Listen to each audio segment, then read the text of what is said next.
Hello friends, स्वागत है आप सभी का अपने परिवार लर्निंग लोशन में। तो आज की इस वीडियो में हम एसबीटी एग्ज़ाम 2023 के रिगार्डिंग मोस्ट इंपॉर्टेंट एमसीक्यू को देखेंगे, जो कि आपको फ्लूइड मैकेनिक्स के यूनिट 5 से लिया गया है, centrifugal pump and reciprocating pump से लिया गया है। दोस्तों, यदि आप इन सभी प्रश्नों का पीडीएफ चाहते हैं तो आप हमारे टेलीग्राम चैनल को ज्वाइन जरूर करें, लिंक आपको डिस्क्रिप्शन बॉक्स में मिलेगा। पहला प्रश्न आपसे पूछा गया, इम्पेलर इज पार्ट ऑफ, आपको बताना है इम्पेलर किसका पार्ट है। ऑप्शन है centrifugal pump, reciprocating pump, impulsive turbine या फिर रिएक्शन टरबाइन। तो इसका करेक्ट आंसर हमारा हो जाएगा सेंट्रीफ्यूगल पंप, यानी कि इम्पेलर जो हमारा होता है सेंट्रीफ्यूगल पंप का पार्ट होता है। यहाँ पे आपको इम्पेलर का फिगर दिखाया गया है, जिससे आप समझ सकते हैं।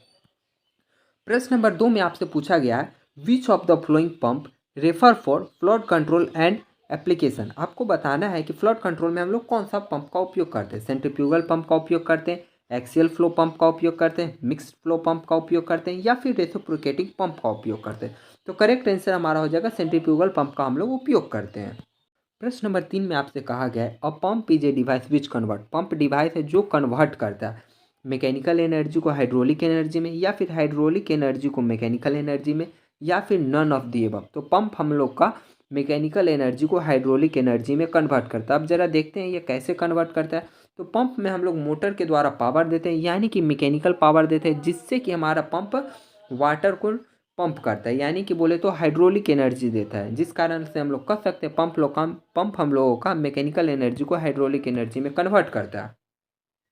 प्रश्न नंबर 4 में आपसे बोला गया है, कैविटेशन अकर्सिव, आपको बताना है कैविटेशन कैसे अकर होते हैं। ऑप्शन को देखिए और जल्दी से कमेंट बॉक्स में बताइए कि कैविटेशन हम लोग का क्यों फॉर्म होता है। तो कैविटेशन फॉर्म होने के पीछे के कारण है pressure at any point, pressure जिस पॉइंट पे लिक्विड का प्रेशर जो होता है लेस देन वेपर प्रेशर से अगर कम हो जाता है, तो वहीं हम लोग का कैविटेशन अकर होगा। कैविटेशन देखिए है क्या, तो कैविटेशन कुछ नहीं, कैविटेशन होता है formation of vapour bubble, vapour bubble का फॉर्मेशन हो जाता है। कैसे फॉर्मेशन होता है, तो प्रेशर जो लिक्विड का प्रेशर है वो वेपर प्रेशर से लेस देन होता है, जिस कारण से हम लोग का कैविटेशन अकर होता है। कैविटेशन से आपके एग्जाम में बहुत तरह के प्रश्न बनेंगे। यहाँ से आपके 6 नंबर और 4 नंबर दोनों में प्रश्न बन सकते हैं। 6 नंबर में बनेंगे तो ये दोनों प्रश्न आपका बनेंगे। अगर 4 नंबर में पूछा जाए तो इनमें से कोई एक प्रश्न पूछ लिया जा सकता है। जैसे कि what is meant by cavitation, यानी कि आपको इसमें कैविटेशन का डिफिनीशन बताना है।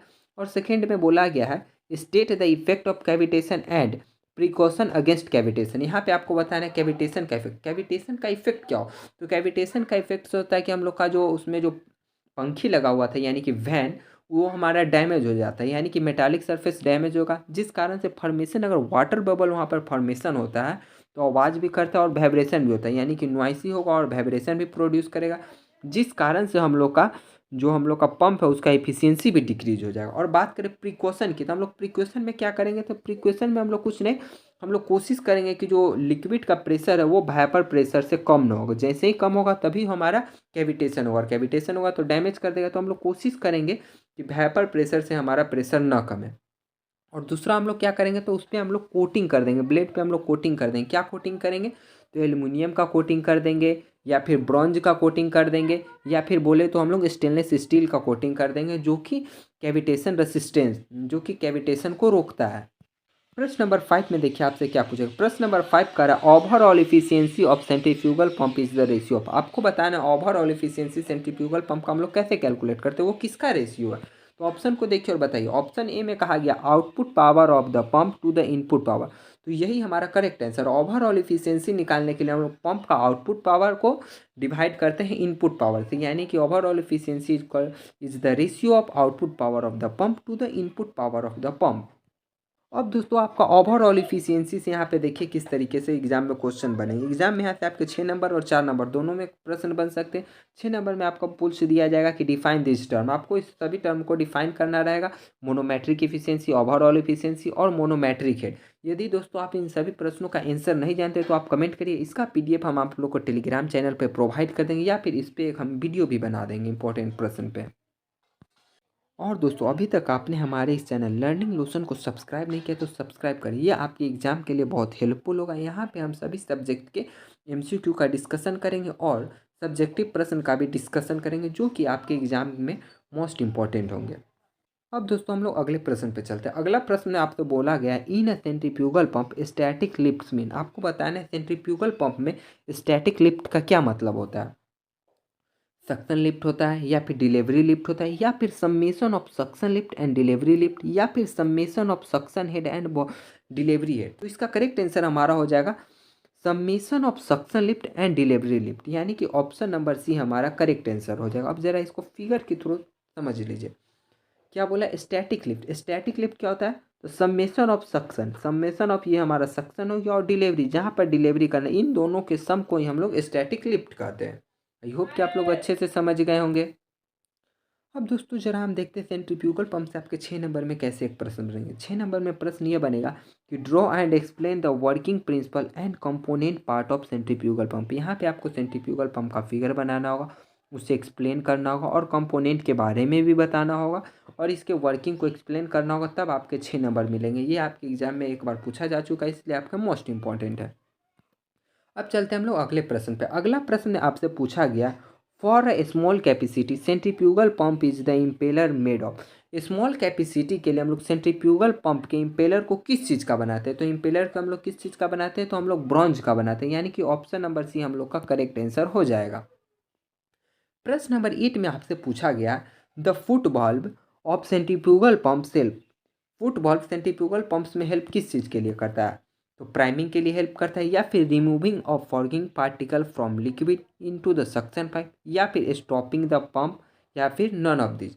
तो फुट वाल्व हम लोग का मेनली हेल्पफुल किस चीज़ के लिए होता है? तो ज़्यादा हेल्पफुल हम लोग का प्राइमिंग के लिए होता है। अब जरा समझते हैं कि फुट वाल्व है क्या। यहाँ से भी आपके 4 नंबर में प्रश्न बन सकते हैं। तो यहाँ पे आपको फुट वाल्व का फिगर दिखाया गया। तो फुट वाल्व क्या है? तो हम लोग का वन वे वाल्व है। वन वे वाल्व बोले तो इससे इधर से तो लिक्विड जाएगा, यानी कि वाटर पंप होगा, लेकिन रिटर्न नीचे नहीं जा पाएगा। क्यों नहीं जा पाएगा? क्योंकि इसके प्रेशर से ये हमारा जो वाल्व लगा हुआ है बंद हो जाएगा। यही हमारा फुट वाल्व है। इसके डिफिनीशन को आप लोग पढ़ लीजिएगा, हो सकता है आपके एग्जाम में पूछा जाए, लेकिन ये आपका उतना इंपॉर्टेंट नहीं है। यहाँ से आपका एमसीक्यू ही ज़्यादा पूछा जाता है फुट वाल्व से। अब नेक्स्ट प्रश्न होता है प्राइमिंग से रिलेटेड। प्राइमिंग से रिलेटेड आपका 4 मार्क्स में और 6 मार्क्स दोनों में आएगा। 6 नंबर में आएगा तो ये आपका दोनों पूछा जाएगा, या फिर 4 नंबर में आएगा तो इनमें से कोई एक पूछ लिया जाए। क्या है? What is priming. आपको बताना है प्राइमिंग क्या है और इसका उपयोग यह हमारे लिए क्यों जरूरी है, नेसेसरी क्यों है। या फिर पूछा जा सकता है discuss the method use for priming process. आपको प्राइमिंग करने के लिए कौन कौन सा मेथड हम लोग पढ़े हैं, ये आपको बताना रहेगा। ये उतना इंपॉर्टेंट नहीं है, लेकिन हो सकता है आपसे पूछा जा सकता है, इसलिए आप इसे एक बार जरूर पढ़ लीजिएगा। अगला प्रश्न आपसे पूछा गया, in a centrifugal pump the liquid enters the pump. Centrifugal जो हमारा पंप होता है उसमें लिक्विड हम लोग का इंटर कहाँ से करता है? तो जल्दी से आप लोग बताइए, इंटर कहाँ से करता है? एट द टॉप से, एट द बॉटम से, एट द सेंटर से, या फिर नन ऑफ दिस।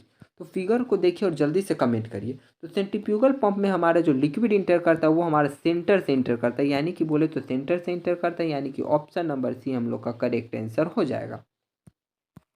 नेक्स्ट प्रश्न में आपसे पूछा गया है, which of the flowing pump is suitable for small discharge and high head. High head यानी ऊंचाई तक जाना है, और स्मॉल डिस्चार्ज के लिए हम लोग कौन सा पंप हमारे लिए सुटेबल होगा? सेंट्रीफ्यूगल पंप सुटेबल होगा, या फिर एक्सियल फ्लो पंप सुटेबल होगा, या फिर मिक्स्ड फ्लो पंप सुटेबल होगा, या फिर रेसिप्रोकेटिंग पंप सुटेबल होगा? तो इसका करेक्ट आंसर हम लोग का हो जाएगा रेसिप्रोकेटिंग पंप हम लोग का सुटेबल होता है। दोस्तों ध्यान दीजिएगा, इस पार्ट में हम लोग सिर्फ सेंट्रीफ्यूगल पंप के एमसीक्यू को किए। नेक्स्ट पार्ट में हम लोग रेसिप्रोकेटिंग पंप के एमसीक्यू को करेंगे, और वहाँ से जो हम लोग का सब्जेक्ट बनेगा उसको भी हम लोग देख लेंगे। यानी इसका पार्ट 2 भी जरूर आएगा, जो कि आपको कल देखने को मिलेगा। अगला प्रश्न आपका एक न्यूमेरिकल है। देखिए इसमें आपसे क्या पूछा गया, इजी न्यूमेरिकल है, पैनिक नहीं होना है न्यूमेरिकल से। कह रहा है a centrifugal pump having a impeller diameter. Impeller का डायमीटर कितना दिया गया? 127 mm। डिलीवरी या पावर, पावर उसके लिए कितना लगता है? 12 HP। मतलब डायमीटर 127 है तो पावर हम लोग का 12 HP लगा। फिर आगे बोल रहा है if the impeller diameter is change. हम लोग इम्पेलर डायमीटर को चेंज कर दिए। इम्पेलर डायमीटर को अब कितना कर दिए? तो अब हम लोग उसको 254 mm कर दिए। तब पूछा व्हाट इज़ द पावर। फिर हम लोग को पावर कितना लगेगा अगर डायमीटर को हम लोग 254 mm कर दिए हैं तो। आगे बोला if the other parameter are constant. और सभी पैरामीटर कांस्टेंट है तो हम लोग को बताना है कि डायमीटर चेंज किए हैं तो पावर कितना लगेगा। ऑप्शन को देखिए और जल्दी से इसे सॉल्व करिए। सॉल्व करने के लिए आपको फार्मूला लगेगा, तो आप फार्मूला को देखिए और जल्दी से सॉल्व करिए। फार्मूला क्या है? तो P2/P1 equal to D2/D1। P क्या है? तो P हमारा पावर हो जाता है, D डायमीटर, P1 जो हमारा पहले दिया हुआ था, P2 जो बाद में हम लोग का पावर रिक्वायर्ड होगा। तो जल्दी से इसे आप लोग कैलकुलेट करिए। तो देखते हैं प्रश्न में हम लोग का गिवन क्या है। तो हम लोग का P1 कितना दिया गया, 12 HP दिया गया, और डायमीटर कितना था उसका, तो 127 mm, और D2 हमारा कितना दिया गया, 254 mm। तो फार्मूला हम लोग जानते हैं, फार्मूला हमारा होता है P1/P2, यानी P1/P2 इक्वल टू हम लोग का हो जाता है D2/D1 का होल स्क्वायर। तो इस पर हम लोग वैल्यू को पुट करते हैं, यानी कि यहाँ पे हमारा हो जाएगा 12/P2 इक्वल टू हमारा क्या हो जाएगा, D2 कितना दिया गया, तो 254 यानी कि 254 mm डिवाइडेड बाई 127 mm। इसका होल स्क्वायर करना है। यहाँ से दोस्तों आप लोग P2 को कैलकुलेट करिए जल्दी से साइंटिफिक अपने कैलकुलेटर में, और कमेंट बॉक्स में बताइए कि P2 का वैल्यू हम लोग का क्या आएगा।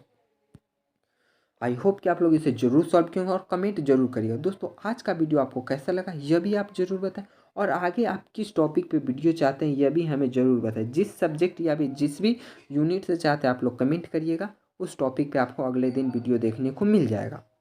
और दोस्तों इस वीडियो को आप लोग ज़्यादा से ज़्यादा अपने फ्रेंड्स के साथ शेयर करिए, चैनल को सब्सक्राइब करिए और वीडियो को लाइक भी करिए। और हमारे साथ बने रहने के लिए आपका बहुत बहुत धन्यवाद।